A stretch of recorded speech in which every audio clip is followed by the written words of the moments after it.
Tonight's program has been brought to you by Zed. Enemy mage bursting your squishies?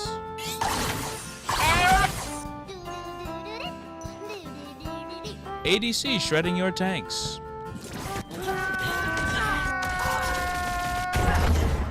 That fuckstick Teemo shroom your entire goddamn top lane, so now you can't walk anywhere without eating half your goddamn health bar and damage?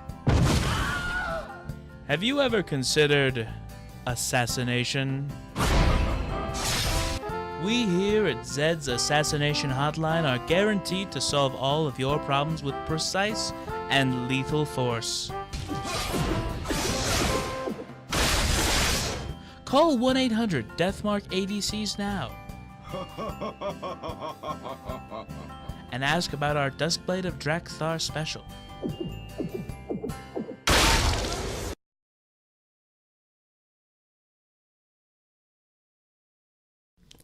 Hello, and welcome back to the Sardonic Podcast. I am your host, Elijah Stubbs O'Shea. Joining me for the real deal this time, it is Chance Dana. Hello, hello. And Austin Essig. Hi. So today is a League of Legends themed day, and I'm going to explain as to why I've brought these two in specifically to come talk about this. But I suppose I should first start with, where have we been? Yeah, I said I'd bring out more content and totally fucked that one up, so that's on me. So I promise I'll be back with more content soon. I've had a very busy schedule between work and school. I have had literally 0 days off in weeks. So that has been where I have been mostly. But to get back to League, and why I have these two here, is because League is something I have always shared with these two. At some point or another, one of these two have always been a part of my League of Legends experience. I mean, I believe we did start all around the same time, correct? Just about, yeah. It was around high school time, and it used to be the three of us and maybe a couple odd others, but now I think it's mostly me and Eli who stick around. Yeah, it's been an on and off experience, but it's League has always been a thing with friends, and so I have brought my two friends who I have played the most League with in today. And I think the first thing we should probably start is how long have you guys been playing League? How much combined experience is in this room right now? Let's see. I want to say I started right around 2011, maybe a little bit before. I think I hit the tail end of Season 1 or just beginning of Season 2 is about when I started. All right, Essig? If I remember correctly, October of 2011 was when my account was first made and I played my first game. I believe I began playing around the time they released Ezreal, and I have played on and off ever since. So I have about 6-7 years of experience with the game. So there's roughly about 2 decades worth of League of Legends experience and 0 gold players in this room. Let's put that into perspective real fast.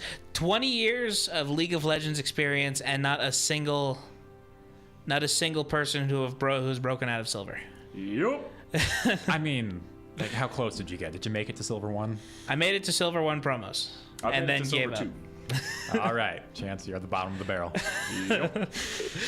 So, when you started playing League, Essig, what role did you play? What role did you start with? Oh, well, I played support characters in the top lane because that's how we started League. Accurate. My best memories of League were top lane Sivir. Oh, yeah. What was it? Janna. I believe top lane Janna was my go-to at the time. I was really good at landing that Q, I think. Nice. It's a very difficult skill shot to land. Oh, horrible. It was painfully maddening. So, and we've been playing for years now, but how has that changed? Like, what roles do you play now? Chance, what about you? Where do you start? Well, let's see. I guess to talk about where I started was a similar vein. It was almost the flip side of Essig. I started leveling 1 to 30 on a Mumu in the bot lane. That's a tank that goes straight to the support position, and I feel like that's influenced a lot of my champion choice over the years. I've usually mained support. I've dabbled in both top lane and ADC. And I guess I had a sizable stint of time, probably between 2 or 3 seasons, where I played a respectable amount of ADC, but I've always been a support main and still remain that to this day. Well, I started with jungling because my friends needed a jungler. I didn't get a choice in the matter. I played jungle because that's what they wanted me to do.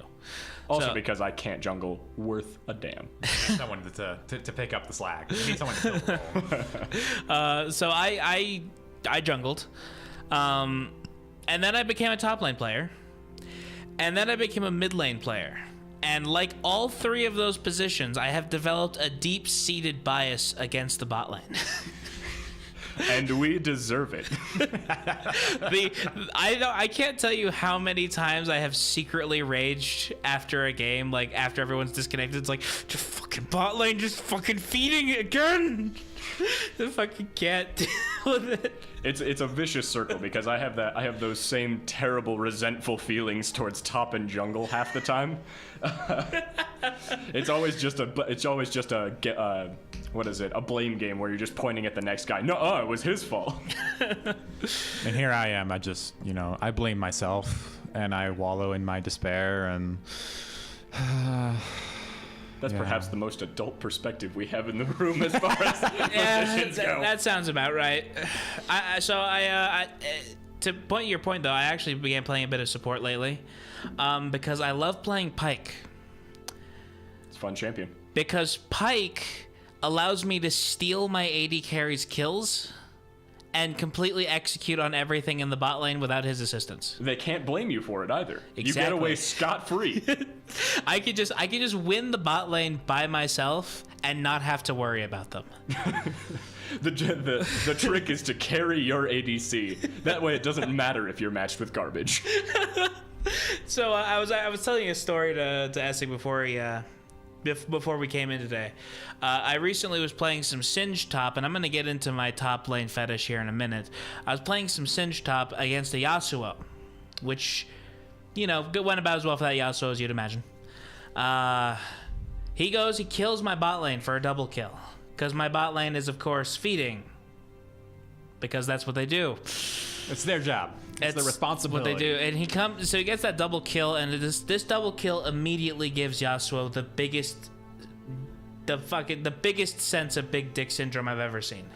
As follows Yasuo around. Like that he double kills that bot lane, and the first thing he does, he just goes all in to attack me, top lane, because I was pushing down his inhib turret at 12 minutes. I do recall seeing that Yasuo come up there, if I remember correctly, with a syringe of Viagra sticking out his crotch. He comes in there. I hit the ult, the ghost, the ignite, flip him one time into the poison, and he just dies. Like, you would have thought I was playing Zoe with how fast that one shot looked. It's about par for the course with Eli's Singed too. He's got pretty practiced on that. And you'd think that this is the point where the game is just like over, things like that. I of course make the incredibly unwise decision to type this into all chat. Yasuo, just because you could kill that trash I call a bot lane does not mean you could bring that shit up here to my house. And usually when I have that thought in my head where I'm about to trash talk or shit talk my opponent, the little voice in my head goes off and says, don't do that. You don't want to get reported. Again. Also, you're jinxing it. Yeah. But that moment, I don't know why. I guess it was because my bot lane was like 0-11 at 12 minutes. And I was just like traumatized by the thought that I'm going to lose this game. And I was like, what can I do to make sure this Yasuo never goes bot lane again? Make it personal. But back to the session notes here. We have, so one of the things I want to talk about is League can be a stressful game. It can be. It can be a very stressful game. We've all had games where, much like me, in our bot lane situations, where you just have something happening on the map that is going to ruin this game. You know it's going to ruin this game, and you just feel powerless to help it. It's very frustrating. And the looks that both of you two are giving me right now is letting me know that you know exactly what I'm talking about. Oh yeah, absolutely. If it's not If it's not one thing, it's another. And even in the most fun games, there's something just waiting in the bushes to tilt you. Sometimes literally.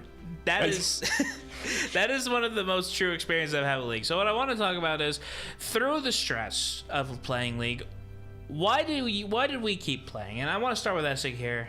What has kept you in the game? And I'm very aware of the fact that you just got off like a 2-year break from the game. So clearly, I'm retired. Okay. I jump in every once in a while, every few months, or maybe a year. I'll come in and I'll play a few games, and I'd like to play more. Well, like we said, we've been playing since 2010, 2011. It's been a while. We've been through it for pretty much the game's majority of its lifespan. Oh yeah. And it's just, I don't know. Maybe it's something about the fact that it's something that we grew up with. It's something that we made memories of. It's a game that we played quite a bit of. We learned a lot about it. And like Chance here has sunk a lot of money into the game for skins on multiple people, myself included. I regret everything. So when I remember that, I have to remind myself that I have invested in this game in ways that are more than just sentimental, and I can't afford to stop playing.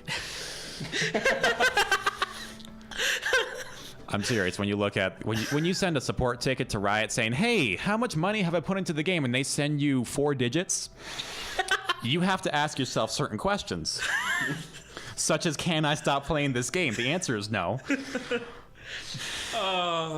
Chance, what about you? Well, now that I think about it that way, I suppose I'm in a similar boat. I can't stop playing now. It won't be justified. Aside from that, I mean, I suppose I've sunk a sizable amount of money into the game. It's all in good fun, though. Honestly, it's just been about grab a cool skin. It helps me enjoy the game. It's lots of fun, but I think primarily it's been the people to play with. I've always been playing it with friends and always been just sort of using it as a social tool, if that makes sense. Usually you meet someone at, I don't know, any kind of nerd-like social event. You can go to cons, you can go to game stores and stuff. You ask someone if they play League. You usually end up having a lot in common, as long as they're not horrendously polarized against your position, and yet me and Eli still manage to play together pretty frequently. So there are exceptions, but it's usually been the people. But over time, I've developed a larger appreciation for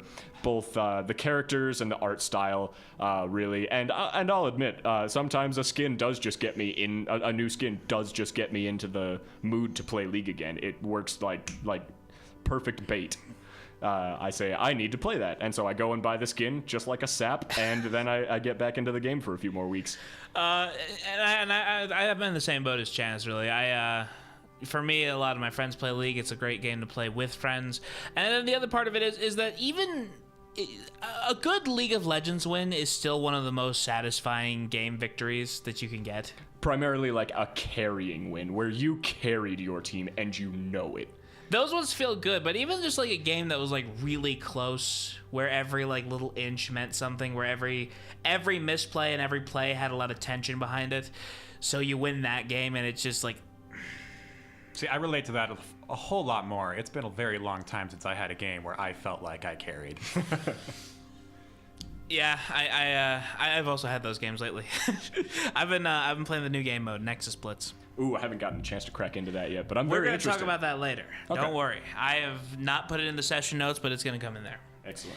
I want to talk about some of our favorite League memories. Like, what are the big dick games, big dick plays, and what are the ones that just make you wish you had uninstalled the game, or made you uninstall the game if you did? Oh, starting with me? We'll start with Essig. Okay. He's a wealth of knowledge. That's about the response I expected from that.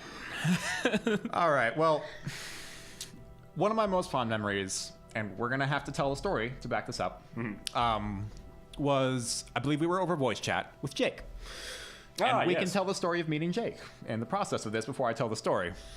So let's see. Before I tell the story, and this is a story of me as Lux and Jake as Rengar, and this was a great time. We met Jake at Nandesukan, which was the local anime convention we have here in Denver.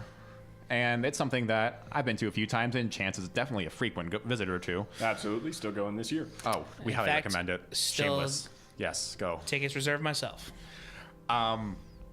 So I recall that Chance went as Pulsefire Ezreal, correct? Oh yes, it was one of my first. Cosplays I was actually proud of.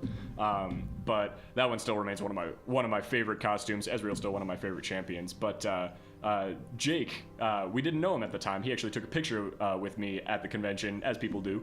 And then I want to say a few months down the line, 4, 6, something like that. Probably midsummer. Just about. Oh yeah, so almost a year afterward, probably. Anyway, we were playing in a randomly matched game of One for All, where all of us got severe, or Sivir, depending on your I remember person. it. And through that game, we had a 4-man pre-made, and this random 5th person got to talking with us, and we had the loveliest coincidence of, hey, you live in Colorado? Oh, I live in Colorado. No way. If you guys tell me you live in Golden, I'm gonna flip. And we were a little further north than that, but we were fast friends. We became fast friends. It was a really great kind of thing, and that's another thing that keeps me coming back. Is honestly like those stories. That was a really cool. I don't know, coincidence there. It's a shame. Jake was actually supposed to be here with us, but unfortunately we couldn't do that. Couldn't organize that event. Mm-hmm. So, going down the list, it says here ranked, but we talked about ranked because we suck at League. I think that's a fair, objective notion to put forward. Accurate. My favorite League memory was actually a ranked game. It was actually a ranked game. And I remember this because it was probably the best game of League I had ever played. It was right before they updated the map. So it was just before that. It was a ranked game, and it was my ranked game to get into Silver 1. It was the deciding promo game, and I was playing Zac in the jungle. That's a good feeling. That fucking game was so high tension. I've never played a more high tension game in my life. There were misplays, there were good plays, there were big dick plays, there were plays that were not advisable. And we won that game off the back of a team fight at Baron, and I fucked up all my abilities. I was like, oh my god, I'm gonna lose my team in the game. Because I fucked up my elastic slingshot. I sent it in the wrong direction. I had to cancel it. I was like, oh no, I have no way to engage. So I flash ulted. Oh man, and that was before the ult change on Zac, Yep, right? You start bouncing around. It's a good That one. that was probably one of my best games I ever played. But in all honesty, actually, some of the most fun I've had with League recently has been on the new game mode, and I'm gonna keep teasing this because I want to build the expectation. But I want to talk about one more thing before we talk about the state of the game a little more serious talk, which is favorite champions and why. And we're gonna start with Chance. Okie doke. Well, this is kind of a big topic for me just because I really do appreciate the characters. That's another thing that I really like about League of Legends. But I have a ton of favorite characters. As far as positions go, they're all over the place, but I don't know. I feel like there's somewhat of a common theme or attitude between them. I really like Ezreal and Taric. And before you get any funny ideas, I also really like Maokai and Bard. Just a lot of... I don't know, these champions particularly really just kind of jumped out at me. I like Ezreal. Oh, and Rakan. Ezreal and Rakan always really gelled with me just because they have I don't know, somewhat positive, cocky attitudes, and they're a little over the top. They're kind of made to remind you of, like, you know, protagonists in little fantasy books or coming of age novels or whatever. I don't know. I just like those characters. Echo reminds me of that too. But Maokai, totally different thing. He just sort of evokes, like, especially with his old voiceover, he like just evoked this huge, like, behemoth of just like pissed off pain and suffering, like really I don't know, just like old creaking wood. It was a really cool idea. I just love the whole haunted tree thing. Essig, what about you? What is your favorite champions? Oh, I've got several, but And I swear to God, if you just start listing off female characters in order of boob size, We're gonna have to have a discussion later. Well, I'm looking at his list, and I mean, well, in which case, I'm going to have to take off the female characters, but we can do this by boob size. Starting off, Gragas. that's the top of the list, I see. Okay. Now, there's certain characters that I was always fond of when I first heard about the game, when I was first looking it up before playing it. Some of them just aesthetically. So, like, Nidalee, for example. It's an Amazoness who turns into a cat. That's 100% up my alley. Perhaps Twisted Fate, because he kind of reminded me of myself at some certain times, because... You look like Twisted Fate. Yeah, a little bit. Gragas was another one, because he was alcoholic, and I say that as I sip from a cocktail shaker that has mostly tea. He was one I also liked. But there's other characters that I was really fond of because of the gameplay.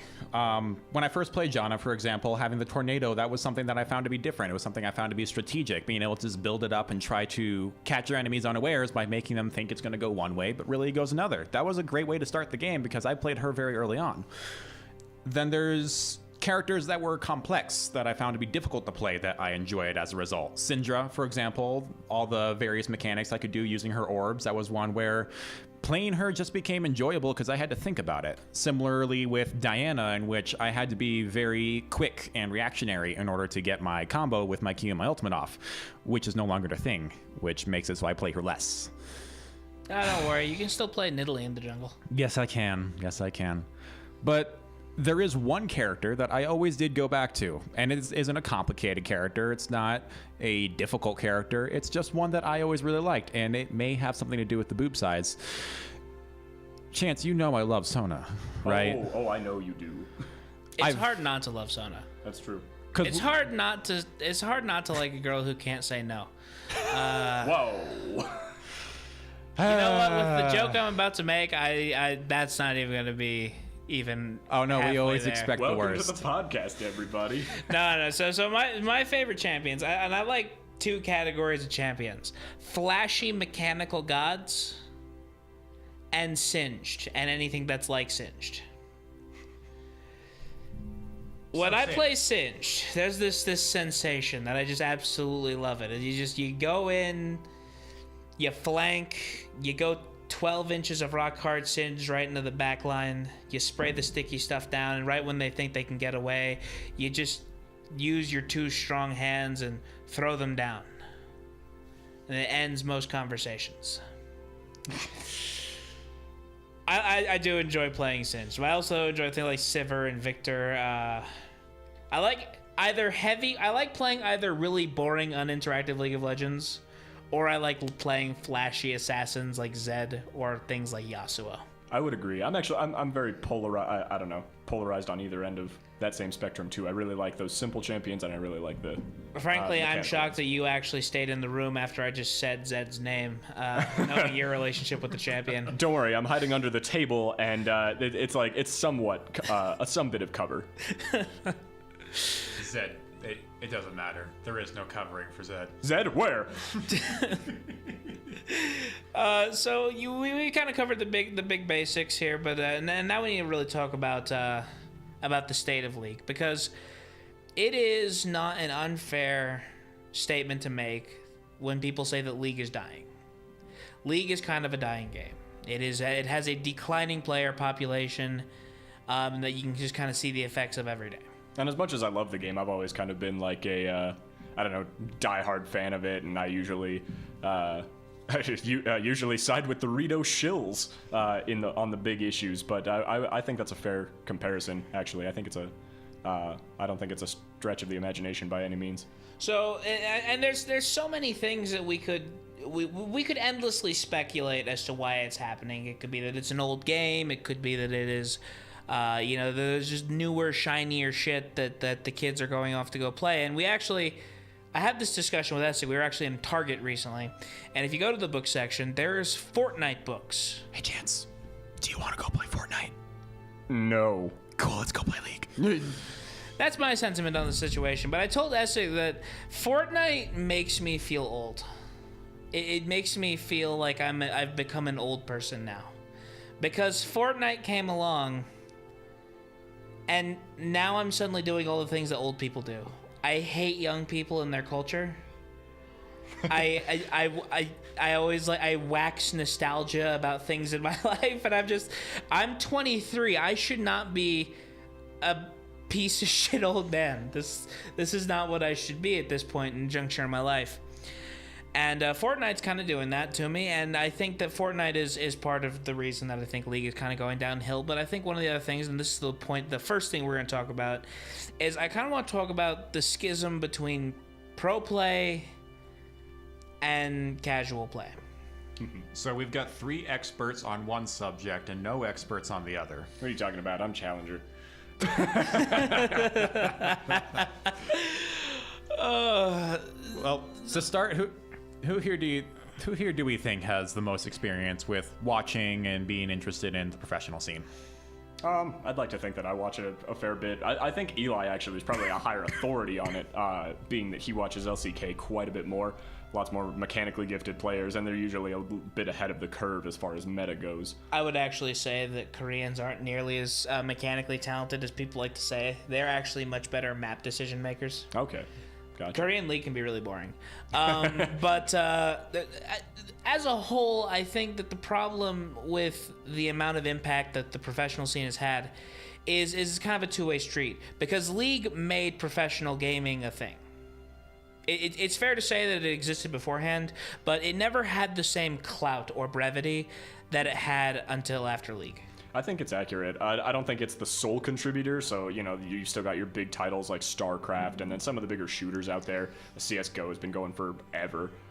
But absolutely, League made it a much more of like a big spectacle, and made it a little more accessible, I think. Yeah, and that really kind of starts it. And that creates a problem, because now, obviously, for Riot and League of Legends, your professional scene is now a very viable source of income. But now you have a game that you are now trying to balance partially around a professional scene, the top 2% of players, and a casual player base. That's really tough. That's a big ask of any company, and I don't think anyone does it perfectly. I want to put that on the record right now. I'm not just shitting on Riot. I don't think Blizzard does a good job with this either. Actually, Blizzard historically, they try to go with the professional scene, but it seems like a lot of times they've kind of floundered in trying to get onto the same level as League of Legends has. And the big thing is with the professional scene, and one of my reasons I kind of brought this up, I like watching professional League. I really do. And I sometimes wonder if the health of League of Legends would be better if maybe there was a professional patch versus, say, a public patch. And I understand there's also problems with that. Obviously, you are going to create a different experience between watching it and playing it that might turn away some new players. But I wonder if that might be better for the general health of the game. And then obviously the other aspect of the professional scene that I think it happens is that it creates kind of a fantasy of the actual skill level of most players. Absolutely. Like case in point, Azir. And I think we see this a lot. I think that the professional scene has contributed to a certain level of toxicity. Because certainly. Now everyone expects every Lucian to be double lift. Just about. I don't even think that's Riot's fault either. It's a really weird sort of phenomenon that kind of naturally coalesced in the community. And that is such a shame too, because I am a reasonably good player of mid lane champions. But I like playing a lot of champions that you see in professional play. I like playing Talia, even though she's now a jungler. And I liked playing Azir, I liked playing Zed. Everyone expects you to be Bjergsen or Faker levels of good if you're playing a flashy mid laner. And it's really frustrating when I'm doing a reasonably okay job as far as the metrics of laning are concerned, but because I didn't come bot lane for the 7th time and get my 4th triple kill, my team is a little upset with me. It's like, okay, can you win your lane without my help? You gotta keep the ball rolling. I mean, that's your job, right? You're Azir. You're obviously. What are you talking about? And so I think there's another thing we should probably discuss, because obviously I think we can kind of prattle on about the pro scene for a long time and its effect on League. Because obviously it defines the meta. Yeah, absolutely. I mean, you see the big boys play it, and then suddenly everyone says, "Oh, this is OP, so that's what we're gonna play." everybody wants to emulate it. Yeah, I don't think there's anything wrong with wanting to copy the best players. probably not. I don't think that there's anything intrinsically wrong with that philosophy. I think that the problem comes when you start to hold that expectation to other people. I think that's a good way to. I think that's an accurate statement. That's a good way to look at it. If you want to be Faker, go out, watch Faker montages, and try to copy all his moves. All the power to you. Exactly. But when you get auto-filled jungle, do not expect your mid laner to be Faker. Yes, and I think that's fair. I think another thing I kind of want to talk about is the balance changes, especially recently. And we're making this podcast on the day that they released the Ask Riot video, where they even admit to what I'm about to say. I feel like Riot has gone absolutely fucking apeshit with the balance patches. It's been a lot more. It's been a lot more all over the place, just all season. Like, and it's always just like extreme changes. Like, they don't just subtly let things happen. Like, every patch, something drastic has to occur. Right, and I haven't seen the dev video, but I'm not even 100% sure that they're making these changes. I don't know, with 100% certainty or with like a specific purpose. It seems like because the game is so saturated with champions and abilities and items that They just don't know what to do anymore. Yeah, they're inadvertently, like, they change a small thing and it ends up being a massive change because, you know, players will be players and they'll find out what's broken. And I think this has another negative impact on the game because it feels like you can never comfortably insert yourself into League, especially this year. This year has been really bad. Yeah. There was a whole patch where ADCs weren't a thing. Yep.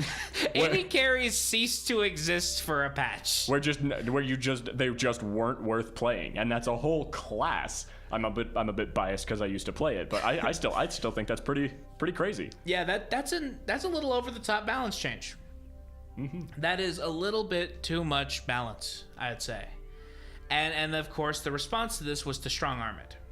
And so now we have the opposite problem. Now we have Caitlyn capable of two-shotting people again. That's true. That's back. It's great that it's back. This problem has been here before. Yeah, it just feels like it's like a storm, especially this year. Just been a storm of balance, and I'm glad that the devs came out and they said, okay, we're gonna stop fucking with things for a little bit. Yeah, we're gonna let it all settle. And I do think that, and we're about to enter tank meta again, so I'm sure someone in the room is happy. Whoop whoop. Actually, I don't know. Do you like playing tanks? I like a few, but if I'm not playing Sona, something might be wrong. So I'm a bit garbage because I love brain dead tanks. I love being an unstoppable wall of meat that you just walk at people and make them sorry that they thought they could do damage to you. It's a hilariously empowering feeling. I actually had a very interesting situation come up. I was explaining this to this guy. I hate playing tanks on Summoner's Rift. On 5v5 Summoner's Rift, tanks are the most boring goddamn thing in the world to me. Because it is a lane where you are either going to be against another tank and nothing will happen, or you'll be against a Darius and you'll be crying under your tower for 25 minutes. Absolutely. No, my favorite top lane matchups, especially through like season 3, I think, were those like just two meatballs in the top lane just like noodle slapping each other for 35 minutes until you decide to join a team fight. Those were hilarious fun for me because the pressure was off in the beginning of the game. You just get to focus on farming and just being bros up in the top lane, and then 35 minutes hits and then everything gets serious and you have to out tank the other guy more than you have to outplay the enemy team. It was silly, but I had so much fun with it. I think my other thing about this was that I like playing tanks on not Summoner's Rift. I love playing tanks in ARAM. I love playing tanks on Nexus Blitz. because nobody builds tank on these 2 game modes. So you will see Nautilus with a fucking Rod of Ages, and I'm sitting here with 6 tank items as a Poppy, and I'm just like, hook me, you son of a bitch. Please just hook me. Just fucking throw the hook and hit me. I will flash into it. Just throw it out. That is hilarious. That is a hilarious feeling. Yeah. Just watching as they just cannot functionally kill you. That's the best part about playing tanks is team fights. Of course, the lane is going to be really boring and not super interactive unless they have a very aggressive jungler. But it's awesome feeling in team fights when you're the frontliner. So I want to hear your opinion on these radical balance patches. And I know that you haven't been here for like the big ones, like the really nasty balance patches, but you obviously have a history with League. This isn't the first time they've had radical patches. I mean, no, of course not. We've always had them. But like, what do you think the impact of this like radical patching is on the League mentality, on the players? Well, to be perfectly honest, I like when they make major changes often. I like when we see a lot of things that are constantly fluctuating, because it means that things don't stay stagnant, things don't stay the same. We're constantly seeing shifts. And that's nice, because personally, I think it can even help with smaller issues, such as when you get into a rut and you've just played too much of the game and things are starting to get a bit boring, like me, where I've been kind of out of the game for a few years.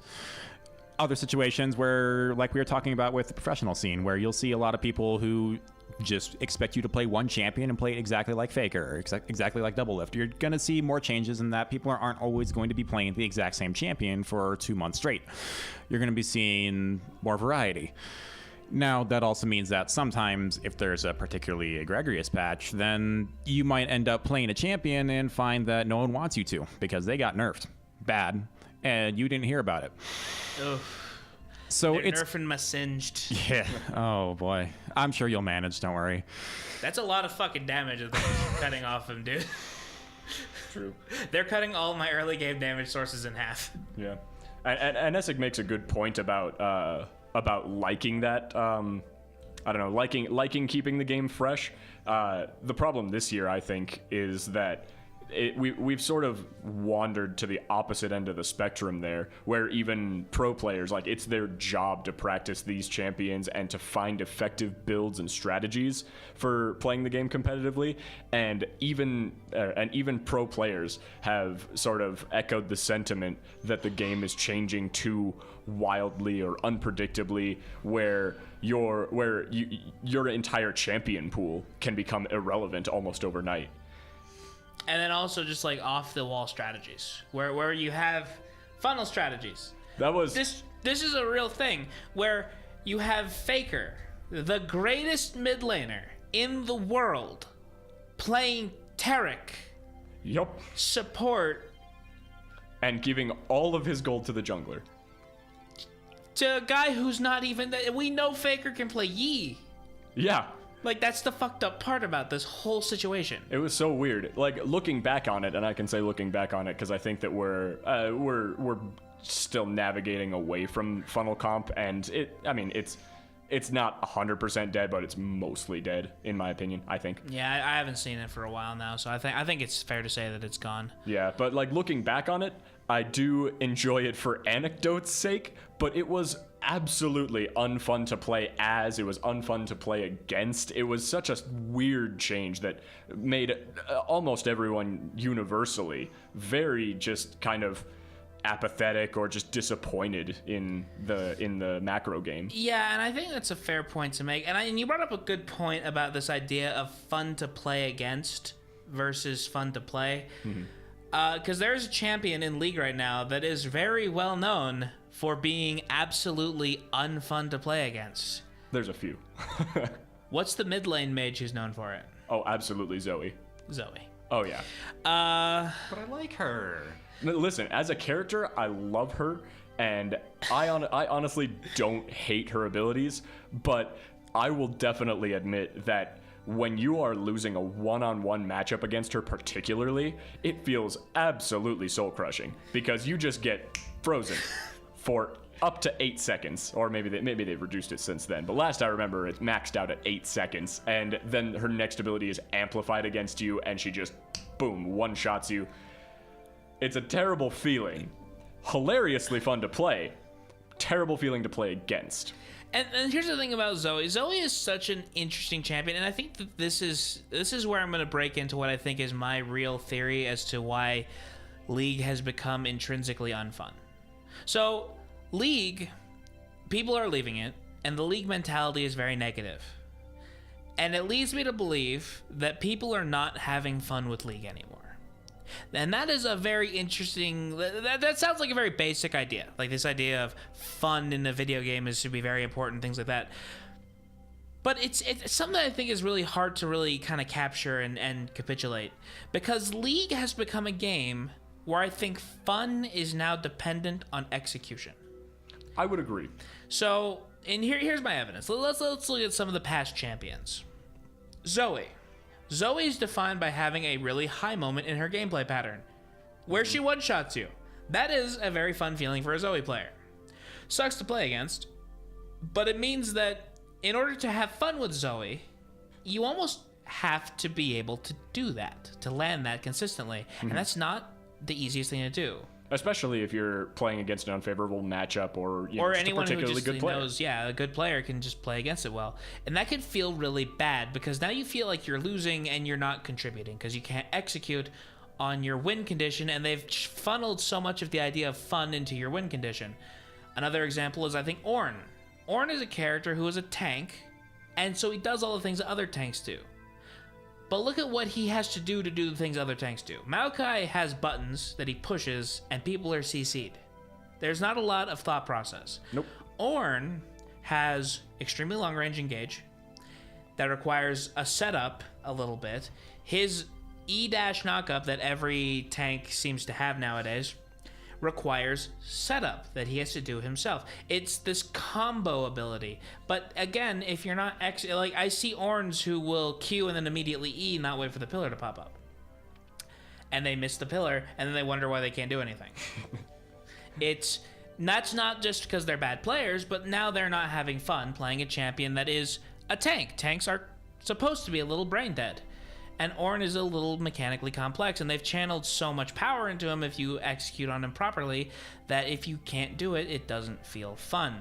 And then sometimes when you do execute well on them, they do feel overbearing. Exactly. Sometimes. But another comparison I'd like to draw, at least to Ornn, is Alistar. Because Alistar accomplishes something very similar. Like, it's one knockup versus two knockups that, I mean, Ornn can be way more effective at engage. But Alistar is just such an easy point and click, just two combo abilities that it's very hard to mess up the QW combo or WQ combo. We both mess it up more than our fair share. All the time. We're bad. Whatever. But Alistar accomplishes something very similar, and so does Malphite in an even simpler manner. But Ornn has to combine three abilities, and two of which are quote unquote skill shots. To accomplish a similar engage. But that engage is so much more powerful because of it.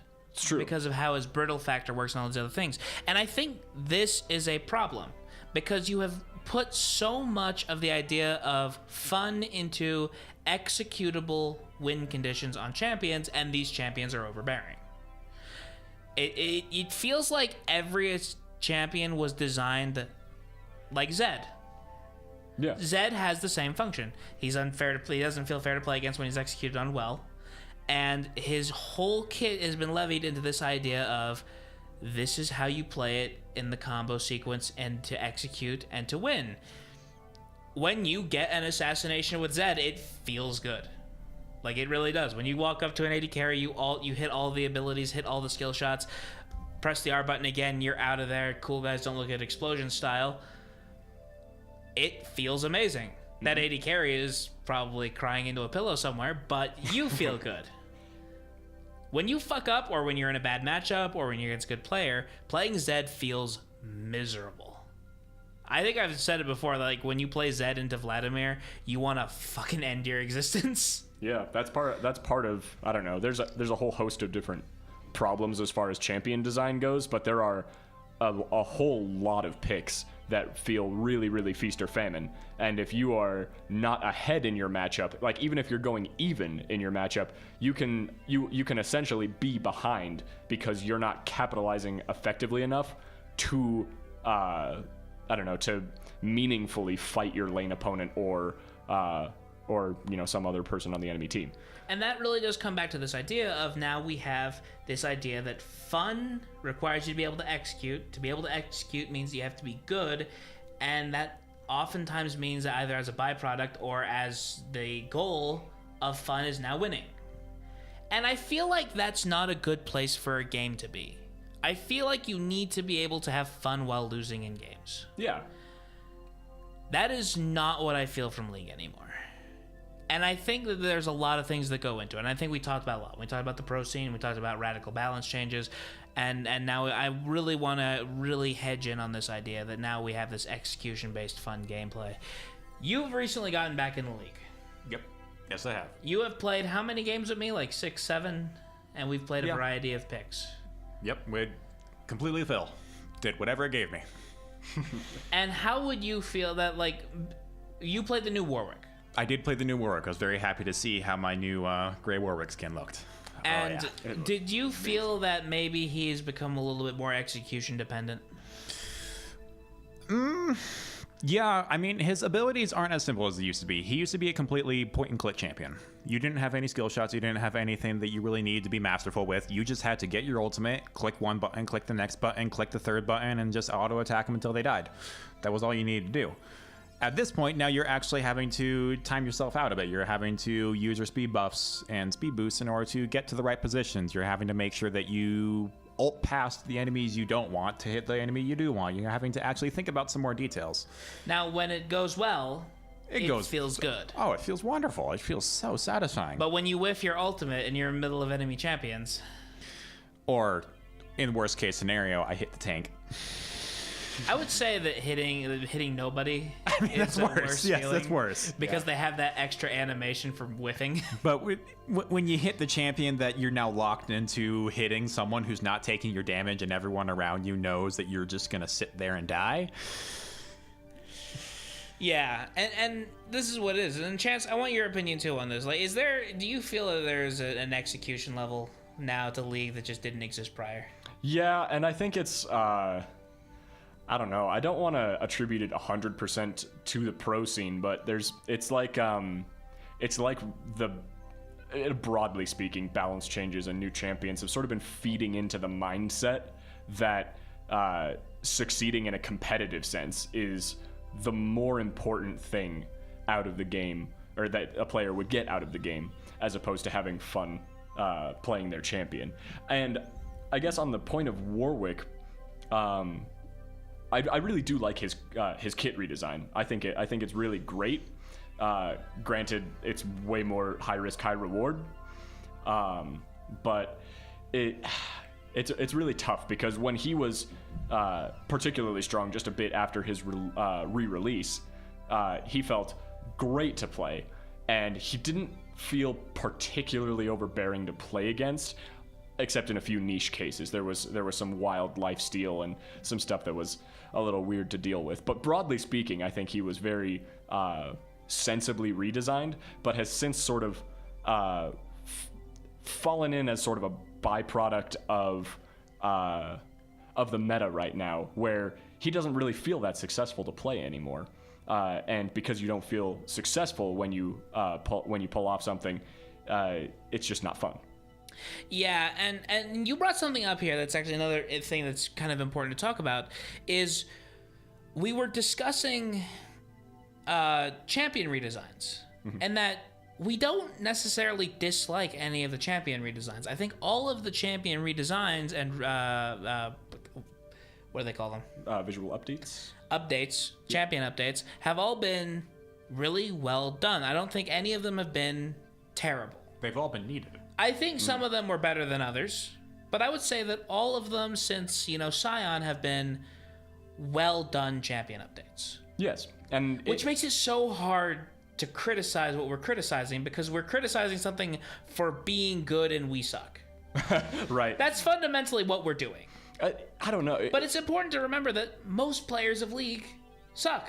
That's true. It's the much larger percentage of players are at our level, or within a couple of ranks of us. We are more representative of a larger community of League players, and it scares off your old players and new players, because it's just like, do I have to be a god at this game to enjoy it? Right. And that's what I think the issue is. I think that's the problem, is that I think that high moments don't feel good unless you can execute them. And that really does just kind of give you the feel bad man moment. And I don't really have a lot more to add to that topic. I mean, like, it does seem kind of like we've put it out there. Right. Well, something I'd like to pick at just a little Absolutely. bit to add a small detail is that mentality of execution being necessary for fun. It feels like when you're focusing that much on execution, you have to be much more calm, cold, calculating. This kind of thing where you're almost thinking in a meta sense of your abilities to an extreme degree, where you're thinking, I have to combo these abilities in this sequence, and all of my timing has to be right in order for me to succeed and have fun, as opposed to the most lighthearted way of having fun, playing some game with your friends where you can afford to make a couple of mistakes, and it's not. And it doesn't crush your chances of Well, it harkens back to another thing, but even failure can be fun. We played Divinity. Oh, absolutely. And before we started putting mods into it and breaking the game, Divinity was fucking hard. Oh, yeah. Divinity kicked the shit out of us.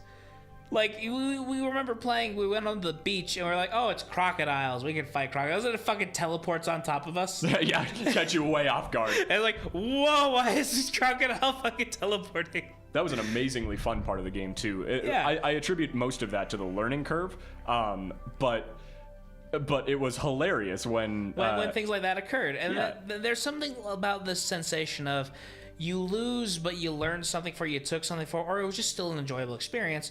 Because you're losing with your friends. Yeah, that I feel like is lost in League, because losing with your friends is different than losing because of your friends. It's true. There's a lot of room for blame going on. Like, Jake is bad about this. Well, very. There's a reason that I'm a little glad that he's not here for this part of this conversation. We're shit-talking him, and he will hear this later. Hi, Jake. Everyone say hi to Jake. He couldn't be here with us. Because he's... But there's a reason I introduce him in all of our intros as that guy who rages. He gets very angry, very upset, and he doesn't say it to people, but he will totally fucking get angry at them later over it. And I think that he's like the prime example of like the League mentality incarnate. He plays Gangplank. When he gets that Gangplank barrel off, he thinks he has the biggest dick in the world. He's like, he gets into that mentality. I am a god. And that's what some people play for. That's fine. I think that's fine to feel good when you do good. When it's going wrong, holy shit. Hit the mute button. He tilts off the face of the earth. I don't think you're in a position to say that. Hey. I didn't say I didn't tilt off the face of the earth. Okay, sorry. They both tilt off the face of the earth. Are we happy? I think everybody does at one point tilts. or another. Everybody hits that point where they're just so tilted they're playing on the ceiling. Mm-hmm. Oh, I'm getting better, I'd like to think. I like to think that too, but then there's games like the Yasuo one. You slip every once in a while, where your tilt is really getting to the better of you. Mm-hmm. But it is, and it just has happened where you have to spend so much time and effort focusing on how you're going to play that you can't really enjoy what you're doing. I think that's the TLDR. That's the shortest shorthand of this. It's a very weird feeling because if you, especially on champions like Gangplank and stuff that, huge skill curves. Exactly, and well, it's this weird thing where your options are so narrowed when you're behind that you feel like you feel so restricted, like there really isn't anything you can do except try and farm under tower or whatever in the most passive, not interactive, not fun. That's how I felt playing New Akali lately. Yeah, which is a weird phenomenon actually, if I can extrapolate on that or expand on that just a little. Not hugely, but I've seen the sentiment echoed a lot, like particularly on Reddit and stuff. So take that with a grain of salt. But the sentiment has definitely been echoed among players that Akali is a very good case, at least right now, of that balancing around pro play, because she's absolutely god tier in pro play right now, but pretty much anywhere beneath it, she's just not playable. She's not an attractive pick because her success relies so much on execution. And that's what I found is that like on the games where things are going well with Akali, you have the leeway to just really dominate games. But that's like, what do you feel about this whole idea of a head behind execution dependent gameplay? Eli, you remember that I play Jungle Sona, right? Yeah, they killed your champion pool a long time ago. I forgot about that. And I used to play Diana. Execution, I kind of had to drift away from certain champions that were relying on execution, such as Diana. When it got to the point where my execution was no longer the way to do it, I couldn't really play anymore because I knew how to do that one execution, and I wasn't really used to doing it any differently. Now that I can't ultimate to an ability before my Q hits, I don't really know exactly how to go about what I'm doing. I'm not used to this. I don't have that same element of surprise I did. That half a millisecond that I'm saving was far more important than I realized. And other champions that use the execution factor, such as we were saying Warwick, game playing, stuff where if you aren't doing exactly what you need to be, you're just going to be farming. It's kind of weird playing them now. It's kind of weird going back to some of these characters where if I can't do exactly what I need to do, I just can't play them. I've had to drift back to characters where I have more options. I play Sona because no matter how badly I'm doing, I'm still going to be able to make some kind of contribution no matter where I go. Meaning that even if I'm doing poorly, if I'm not executing, I'm still able to stay in the game. That's a fair point. And I guess to one thing that I'd like to at least touch on with that is with a lot of those champions that are so execution reliant, granted, or I suppose I should say, when the balance changes do come a knockin', when the bell tolls and those champions who are out of control in pro play end up getting nerfed, you can still be very practiced on that champion and you can execute perfectly and still feel like you didn't accomplish anything. And that's a really terrible feeling for someone who's put in the time on those champions.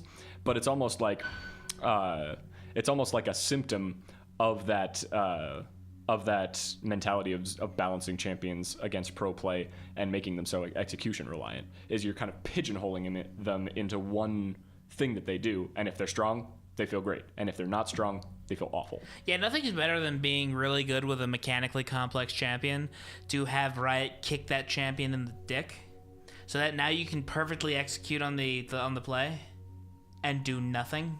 Mm-hmm.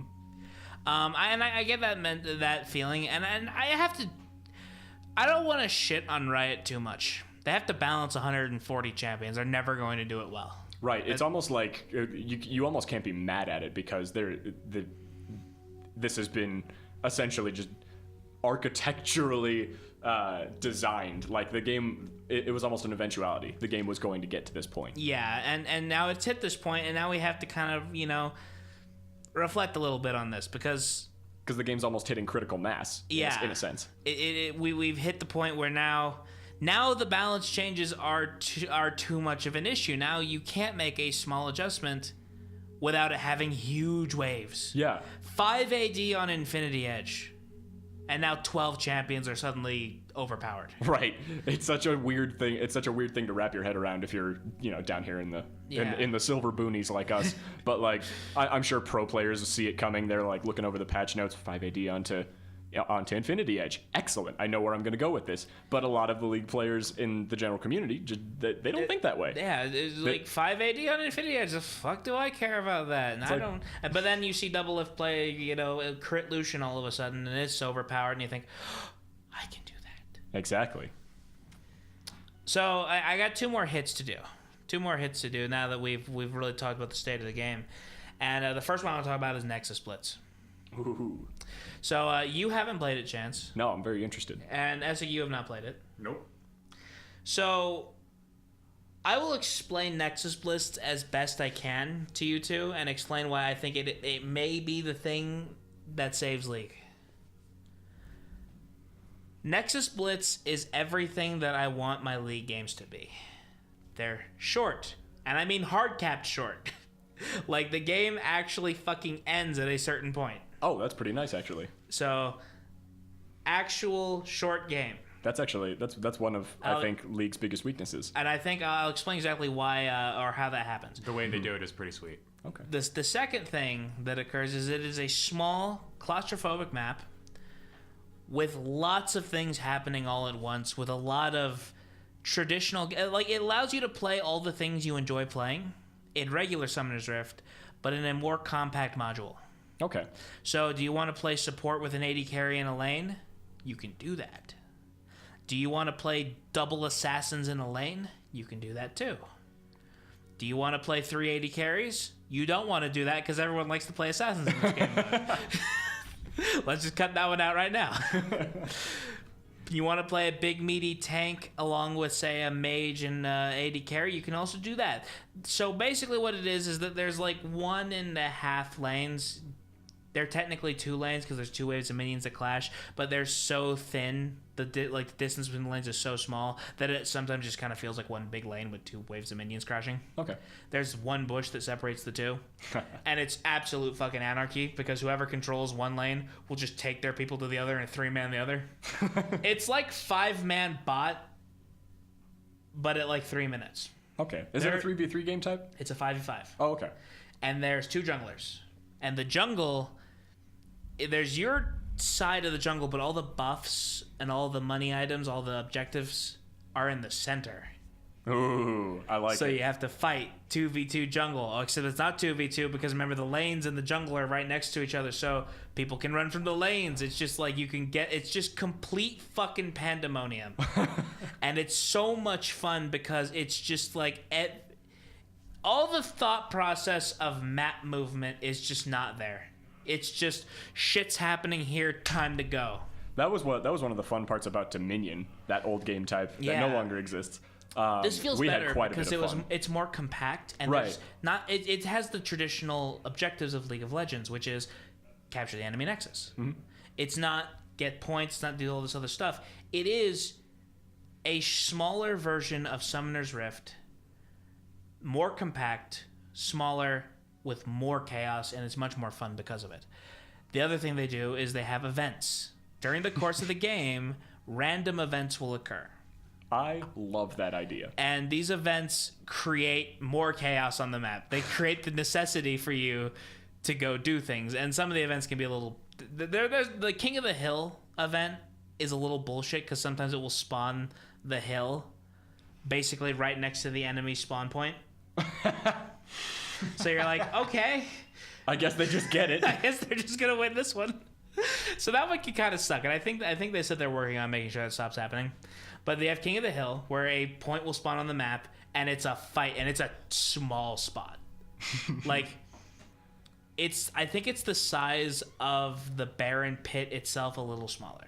Ooh, all right. So it's basically that size area where 10 champs are fucking crowding to try to keep control of it. And to just boot everybody else And out just of get it. everyone else out. And it's just like, oh, fuck. It's really intense. Then you have Battle Royale mode. So Battle Royale mode is, they put on this big old ring of fire that slowly shrinks towards the zone. We 2018 now, boys. League has hit the 2018. and you have to try to be the last team standing. So if you die during this event, your respawn timer is longer, so that you can't respawn during this event. Right, you can't come back in and rejoin the fight. I like it. So you have to be the last team standing. The last team standing wins the event. Loot Teemo will spawn a little golden devil Teemo who runs around the map. The team that kills him wins the event. That's amazing. That's the best part of playing Vermintide, of playing Diablo, like just Snowball chasing the fight. little loot gremlin. Ah, beautiful. The snowball fight's another good one. You know how the snowballs work in ARAM? Right. So it's that, but it replaces both of your summoner spells, and it's on a 2-second cooldown.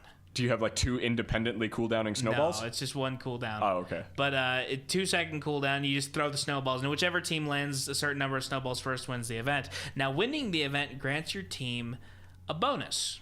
For instance, you can get Guardian Angels on your team for 90 seconds. BF shields, which is like a 4,000 health shield. No. You can get it so that your siege minions have fucking blitz hooks on them.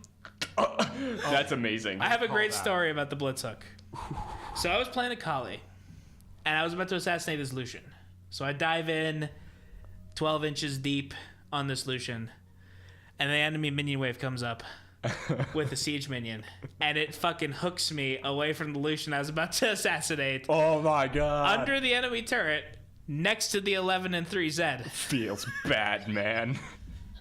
I was just like, minion, why? How could you do this to me? Now that is a mechanic that makes it very fun to fail. I feel like. It was like one of those things where you failed, but it was such an amazing turn of events. It was such a still ridiculous fun. reason that you appreciate it as opposed to getting tilted about it. And that's the thing about it is it can give you the feel good moment in failure that is missing in traditional League. Mm-hmm. That I just think that Nexus Blitz, it's the thing that they wanted Clash to be. They wanted Clash to bring the idea of competition to the standard player without maybe realizing that maybe the standard player doesn't want to be a competitive player. Yeah, exactly.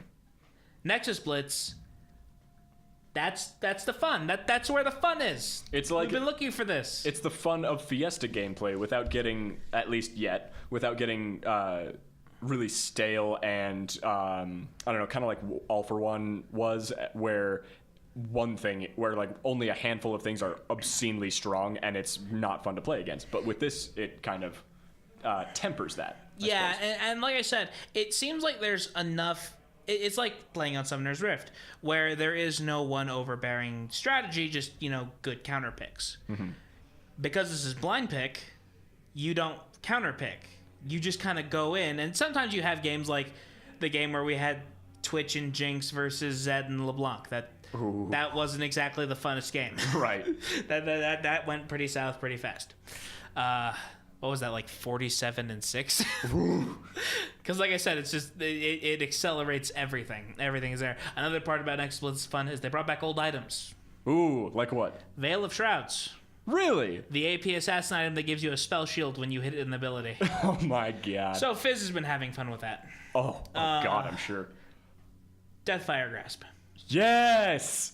Oh my gosh, so many of us have been waiting for that. DFG is back. The new items are there. The old items are there.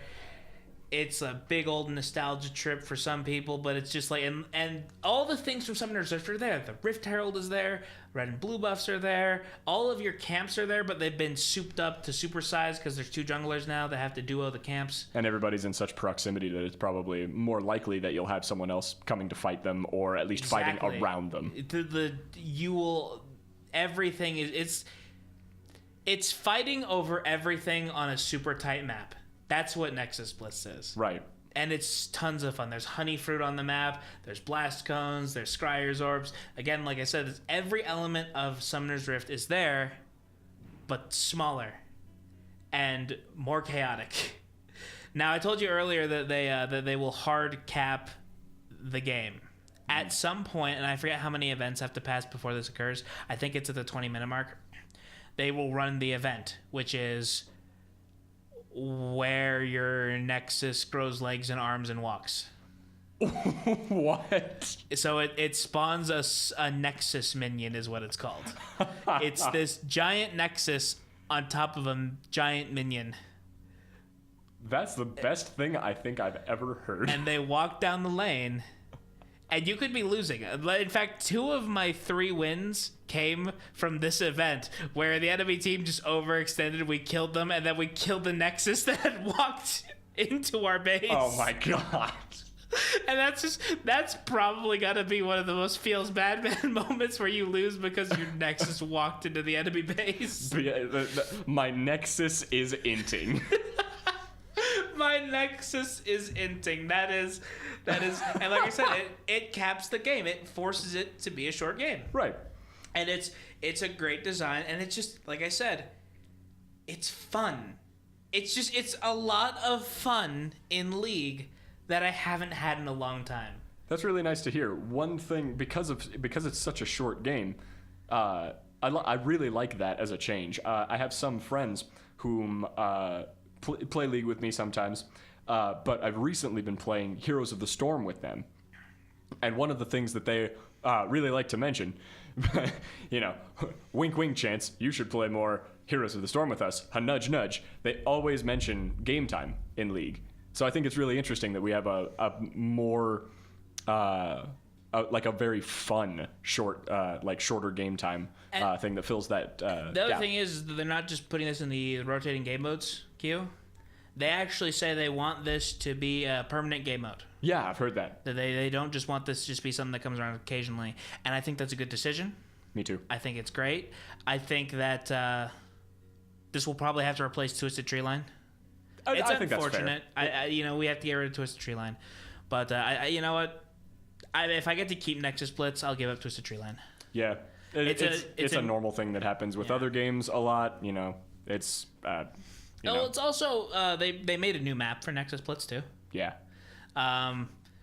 It's experimental right now. I don't know when they'll take it back for more fine-tuning.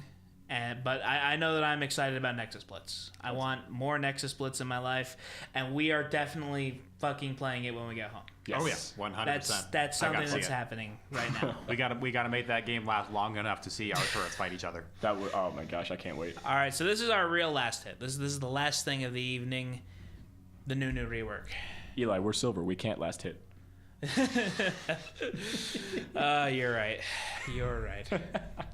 So Nunu's getting a rework, and I think it is a completely fair notion to say he needs it. Absolutely. You cannot formulate a reasonable argument that says that Nunu should not be reworked. You can't look me in the eyes and tell me he's perfect the way he is. Chance, look me in the eyes.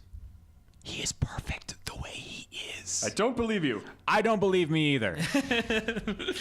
And I think that this kind of brings up a point that kind of came up recently with Nintendo canning a lot of emulation sites. League of Legends is one of the most influential games of the past decade. That's a completely fair point and argument that's hard to formulate against. No, it's Absolutely. it's been one of the mainstays in an entire genre that has gone on to spawn a very large amount of games and has been it's become a thing. It's become its own separate entity. Yeah, and as we touched on earlier, it's a powerhouse of esports. Exactly. It almost helps define the genre, or define the business. League has been around for almost a decade. Actually, I think it is getting close to almost 10 years now. Yeah. Nunu was one of the original 40 characters. There are people who have played Nunu for 10 years and will not be able to play Nunu soon. Someone is out there. That is kind of a sad notion. And obviously we're not Nunu players. Right. We're not people who are agonizing over the loss of Nunu. But that is a community of people out there who are Nunu players. And who we can try to empathize with. Who I can pretend that I care about how they feel. But it is kind of, I think there's a bit of bittersweetness to that. Mm-hmm. That Nunu is kind of alongside, I think, like Pantheon and who was the other one we were discussing who really needs a rework? Because it's like it's Nunu, Pantheon. Who else has pizza feet? There's one more who had pizza feet still. Was it Mordekaiser? No, Mordekaiser already got his pizza feet fixed, didn't he? Yeah, Oh, okay. they fixed his pizza feet, but there's somebody else in the game who is also in need of it. But seeing Nunu kind of leave it is kind of the end of a chapter of League of Legends history. Yeah. Like there will now be players in League of Legends who will never have played old Nunu. Yeah. They will have never known what League was like with old Nunu in it. And that is history. That is by definition history. Mm-hmm. And it's kind of sad that there is no archive for this. There's no place where one could play classic Nunu once he's gone.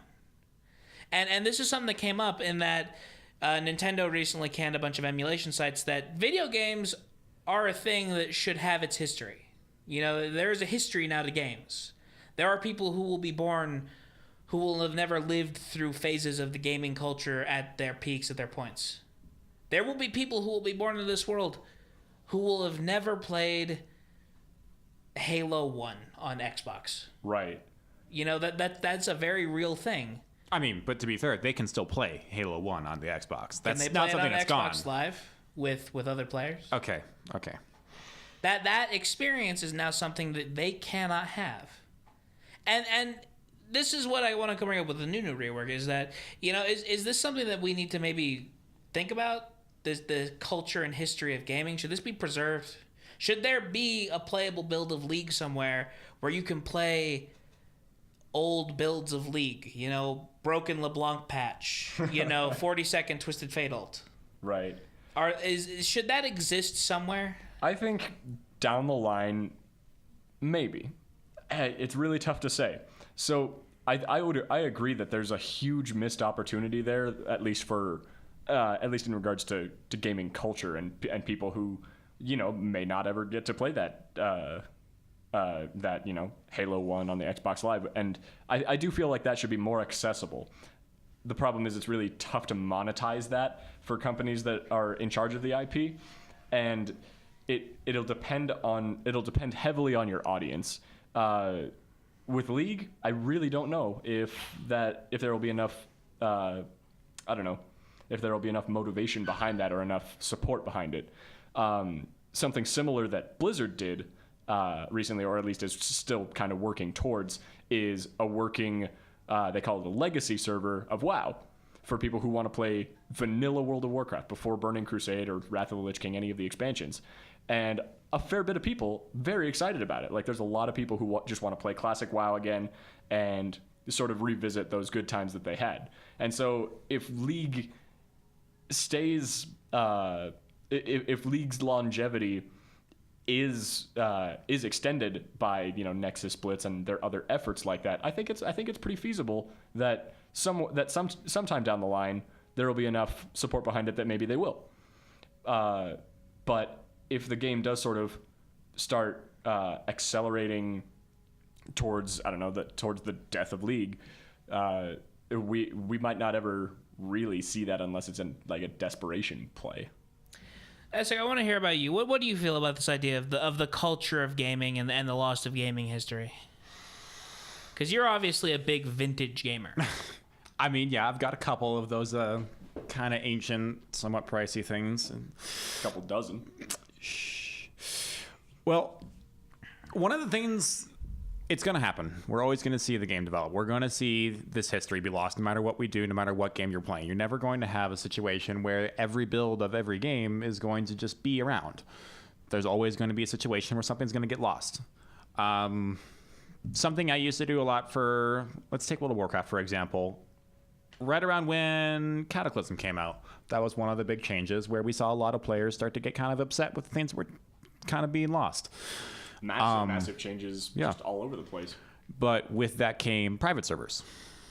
And those are always a thing, but that became something where if I wanted to go back and I wanted to play the game before the Cataclysm happened, I could just download an old copy of the final version of Wrath of the Lich King, and I could play on a private server and do my thing and enjoy the experience that I kind of missed.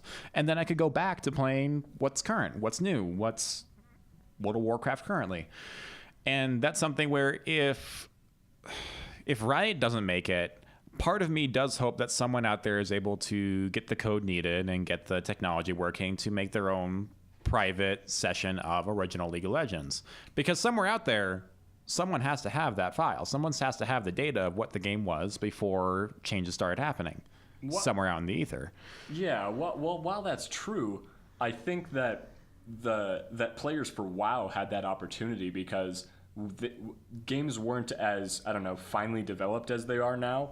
Where I feel like back in the day, there around, you know, Cataclysm or whatever point in early, relatively early WoW, it was probably a lot easier to get your hands on that kind of code. Well, you didn't need any code even. All you needed was to have a server running. You just changed a little text file in there, and there you go. Exactly, it was way easier. But with Riot's IP, I don't know if it's possible. That's true. And this is, I think we talk a lot about can it happen. I think yes. I think that the technological capabilities of the world will produce people who can and will find a way to do it.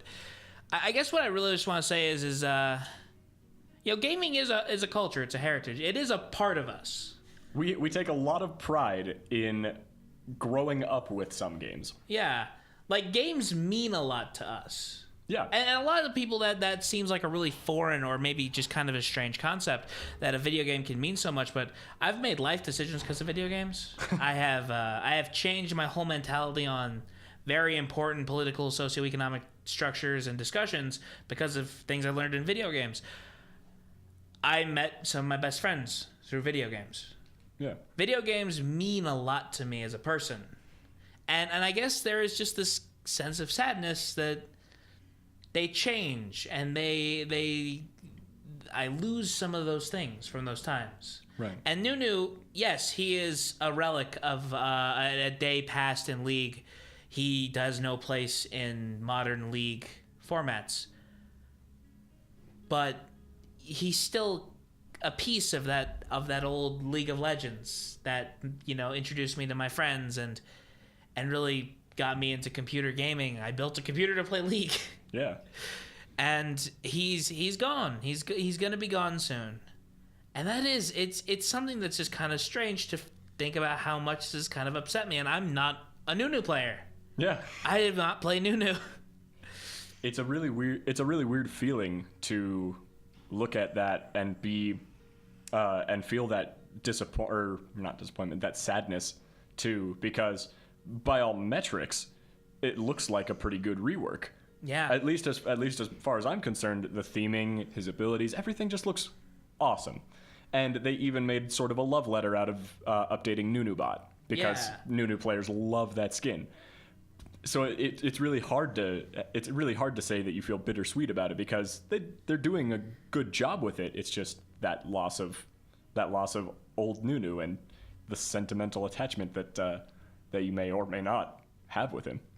Yeah, and like I said, and it's not even like I hate the Nunu rework. The Nunu rework looks good. It looks like a good rework. The core aspects of his gameplay are still there.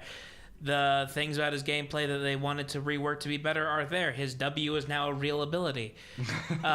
His ultimate still does what it always did, and his theme is great. It's a kid writing a fantasy creature from his mind. It's whimsical and enjoyable. It's wonderful. It's a great story. I read his bio. It's great. It's all got that nice spit and polish on it that Riot puts into its champion updates. And like we said before, we like Riot's champion updates. They're pound for pound, they do a pretty damn good job. Mm-hmm. It's just, like I said, it's just that the loss of Nunu, as we know him, is kind of sad, even if they've tooled all of his memes into NunuBot. Yeah. It's like this, it's like when you get like a city. It expands, and eventually the old historical buildings kind of have to be torn down or rebuilt. And it's sad to see them go, because there were people there who were there when they put those buildings up. They spent time in those buildings. And now they tearing those buildings down because they don't have a place in the new city. It's sad. It has to be done. Yeah. Like putting down an old dog. It's an interesting concept, particularly with gaming too, because when changes are made like this, in regards to that city analogy, you can look up records, or there'll be old pictures and stuff of buildings. There can be some effort for historical preservation there. In many cases with games like this, it's just essentially gone to the ether. Someone's got the files somewhere, of course.